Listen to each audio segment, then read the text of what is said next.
Where are we? Guys, welcome to the Hoban Archives. All of Hoban's history is stored here. Old visors, sport articles, yearbooks, everything.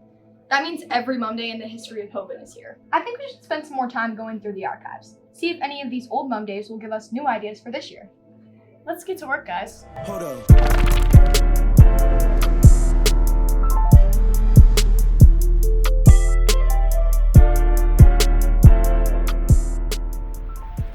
Guys, you might want to see this. What is it? You want something to show hope and spirit? Of course. I think this will do the trick. Once a long time ago, a Greek hero named Perseus was sent on an impossible quest: slay the Gorgon Medusa and bring the king the head of the monster. The only problem was Medusa had serpents for hair, and her gaze would turn any mortal into stone. Perseus had no way of defeating her. Luckily for him, he was favored by the Greek gods. The messenger god, Hermes, gave an enchanted sword that could defeat Medusa. Perseus used the sword to slay not only Medusa, but the sea monster Cetus. Long after Perseus died, the Greeks treasured his sword. Rome conquered Greece in 146 BC, pillaging Greek kingdoms and city-states. They took a sword, fabled to have belonged to Perseus, for their own. Eventually, it fell into the possession of Constantine the Great. He used that very sword for the Battle of Milvian Bridge in 312 AD.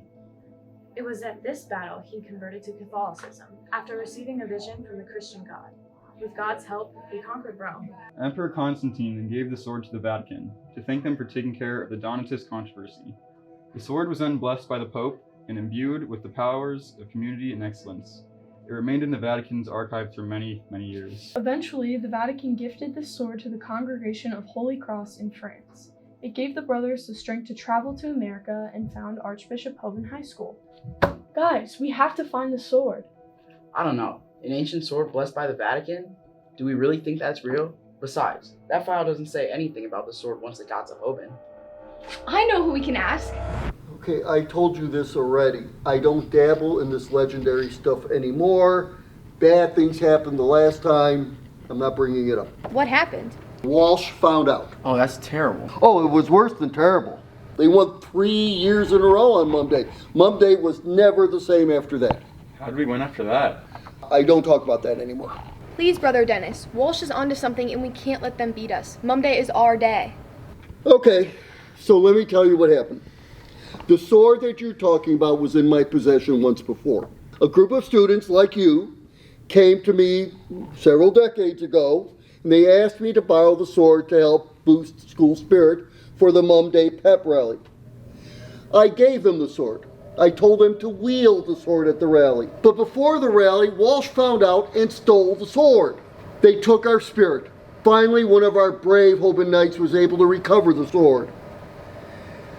So we hid the sword somewhere in the hallways behind a series of riddles. So where's the sword now? Well, I can't tell you, but I did promise the old student council president that I would never, ever reveal the location of the sword again. But I can tell you this. The sword is the greatest legacy of Hoban High School. This legacy will never die. What in the world did Brother Dennis mean there? The Hoban's greatest legacy. How does that even help us? I don't know. He must have been trying to tell us that. Guys, Brother Dennis said the sword was hidden behind a series of riddles, meaning... That must have been the first clue. All we have to do is solve the riddles and then we'll find the sword. That's it. I've got it. I think I know the answer to the first riddle.